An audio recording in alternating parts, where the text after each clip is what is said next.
Hey guys, welcome back to the channel. In this episode, I'm going to do even more tuning on the Foz. Stay tuned.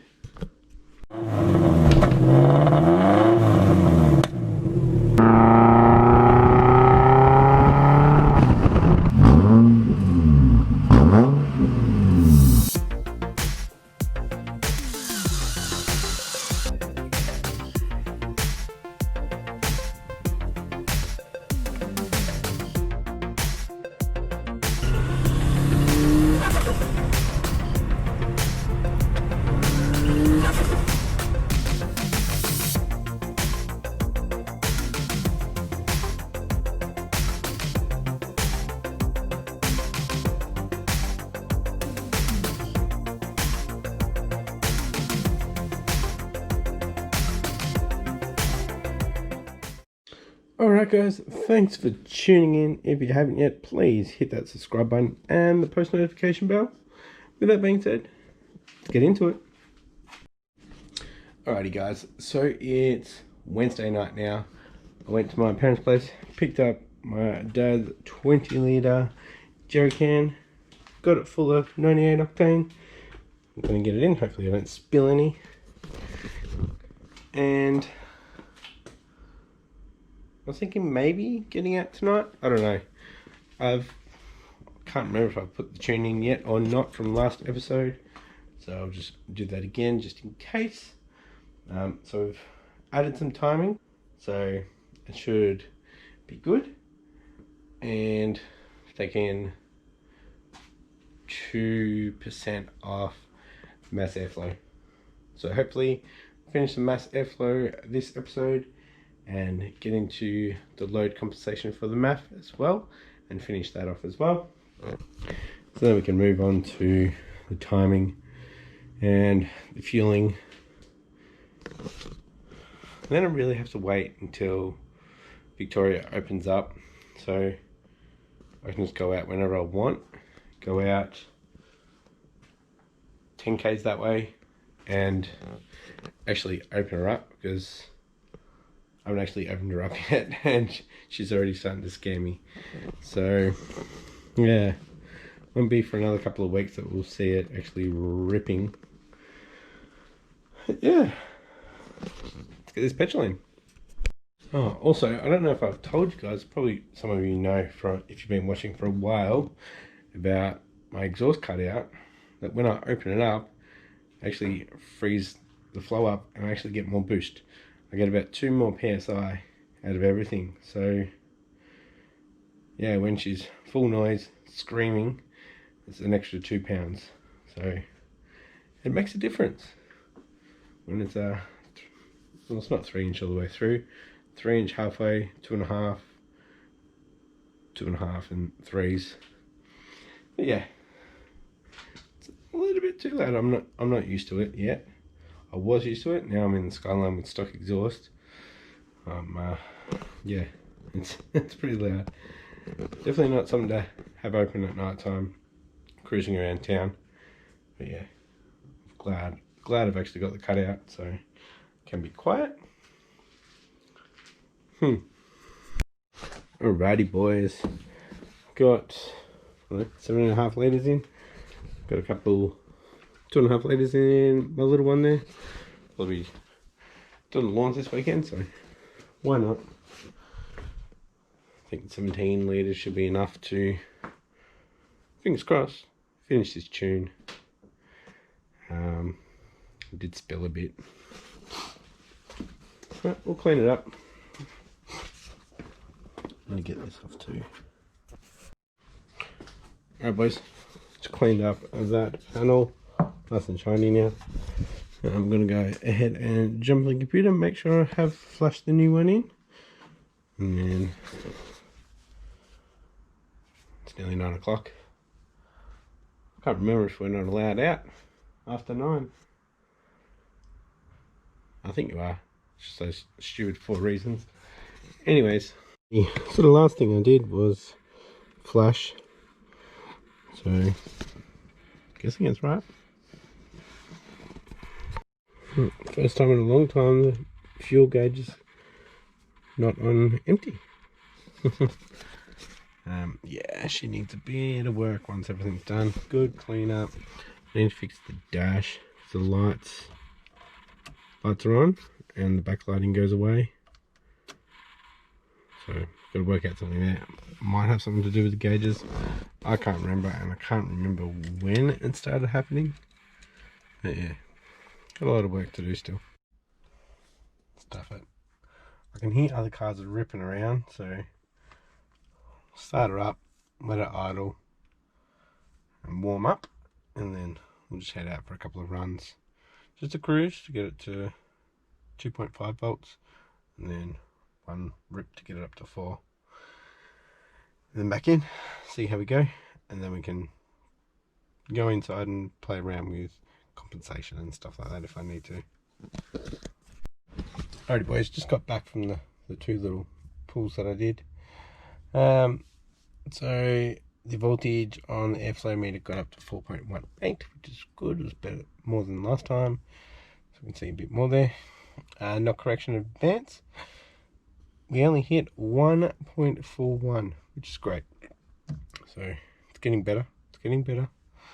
I think we get further up there, so that's good. Manifold pressure, manifold relative pressure, 17.7, and she was eating. Like I said before, I need more room. I need to be able to let her really open up and rip. But yeah, still got a week or so to go before I can do that. So I'm gonna have a look at these logs and change what I need to change. Hopefully we're pretty close with the airflow meter, and we can just get into the load compensation table, so you can make it like pretty much perfect. Alrighty boys, just a quick one. So this is the airflow meter. So between 2 and 2.5, I've taken another 3% off. So we'll see how we go with that tomorrow. We can take it out for another run. That's pretty much all with the airflow meter. I need to change some timing. So I actually added and pulled some timing in that last run. More of the power run that I did. Where we ripped it. So we got up to 5-6 RPM. Yeah. 81% injector duty cycle. Alrighty guys, I am finally back. I don't think I did anything yesterday. It's Friday night now, and you might be able to see the Mrs. Golf out there. Gave it a wash. Now it's raining, but she drove through something and it went all down our car. You might be able to see it. So haven't done 2 doors yet, so we're going to get that in tonight. However, I've got to get this out for another couple of runs, make sure everything's good, and she'll stay out tonight and the Golf will come in and I'll work on that. So let's get into the Foz. Alright, so last time you saw me in here playing around, the run, it added some timing and it took some timing out. Now I put that in as positive and negative timing, but I don't think I should have done the negative, because I think the negative took away from what it actually added. So I'm going to have another look at that before we go out, and yeah, I'll let you know. Alright guys, so I just smoothed it out in this area. So, oops, it ended up making it 32.5 degrees right at the end there. So that was about here. So we're around 32, 33, around that area. So I really need to get out there and see how it is. Already did the math, I believe. So I need to get there and see how that is. And then hopefully we can do the load compensation table. I really wanted to get that done. It's 8 o'clock now. Still need to edit this video for tomorrow morning. So better get it started and get out there. It's raining, so I probably really shouldn't. Might be a bit dangerous.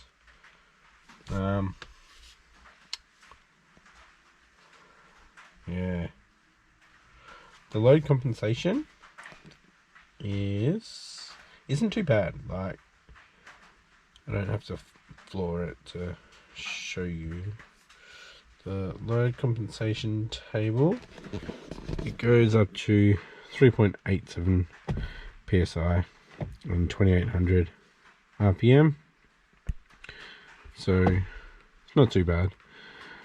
So what I do to fill that out is I'll go into Megalog Viewer, go into the histogram, then I can actually edit all these cells along here to be exactly the same as what's in here. And then I just pretty much copy the numbers over to this. And that'll be hopefully zeroing out, leveling out everything. So yeah, like I said, it's not much of a table. Like 3.8 psi is just getting started, so I could go still cruise up to 2.5 volts and get the data from that and fill out the load compensation. However, like most tables, anything on the bottom here, anything on this edge here will continue. Mainly this one here. It will just continue for the rest of the compensation. So anything above 3.87 psi, anything that goes above 2800, it'll be that number that'll change it. So try to keep that clear, or not much, if you know what I mean. Anyways, yeah, let's get out there. Alright boys, a little off topic. Gauge pod, I am thinking of getting rid of it. I do have my original one that I got from an STI. I did break it just here when I was getting it out of the mold, because this is actually a copy of that. It's just a face filled in and 3 holes drilled in. So I was thinking of maybe putting like a digital thing in there, like an OBD reader thing, and I could just have all the digital bits there.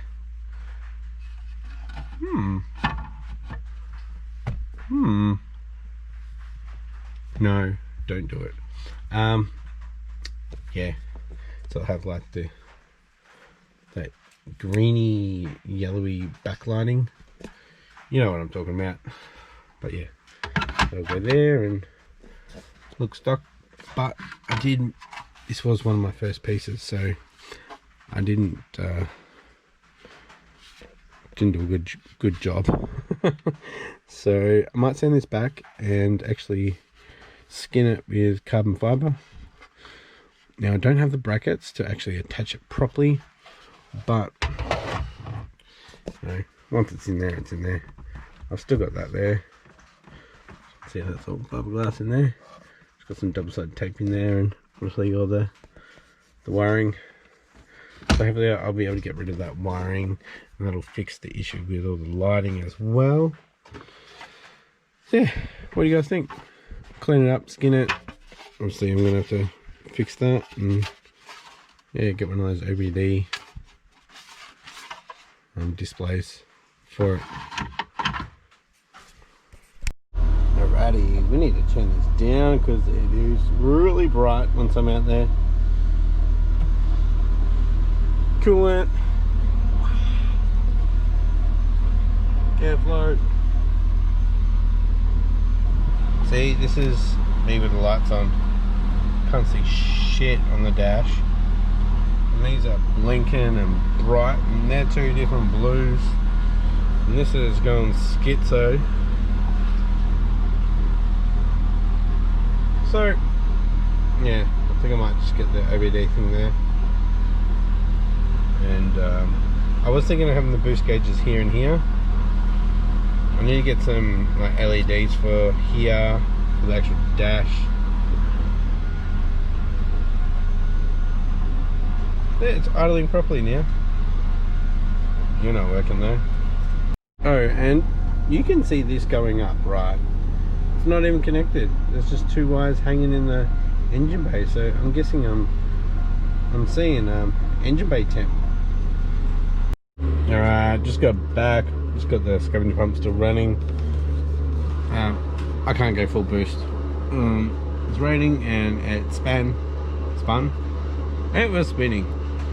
So the first one I did, I just eased into it, and the wastegate didn't even open on the GT35. So we got up to 4.1 volts though, and the second one I put the foot down, like slowly went into it, put the foot down, and yeah, just lost traction. I knew that would happen, so we've got our voltage range, so hopefully that's all we need.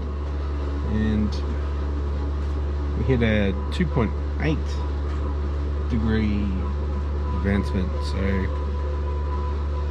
got a little bit more to do. So yeah, we'll have a little play around there and get back out and do it again. Alrighty boys, so I just did a little bit on the timing.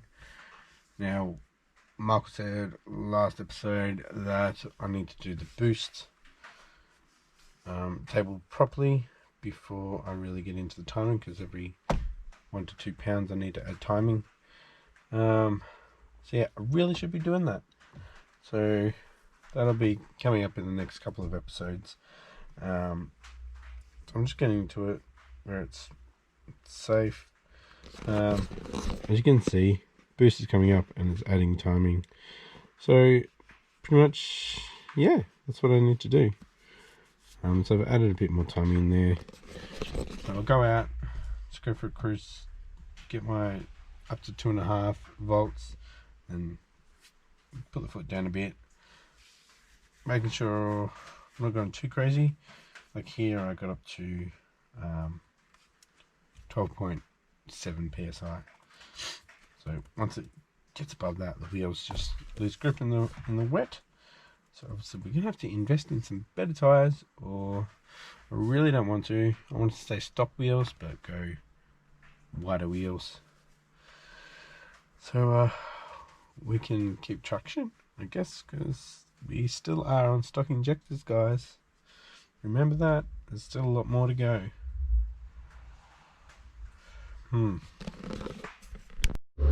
Alright boys, we got up to 17.5. Alrighty guys, I think I'm pretty close, but we are getting a little bit of knock advancement, and it's pulling a bit here. But like I said before, I think it's to do with the boost.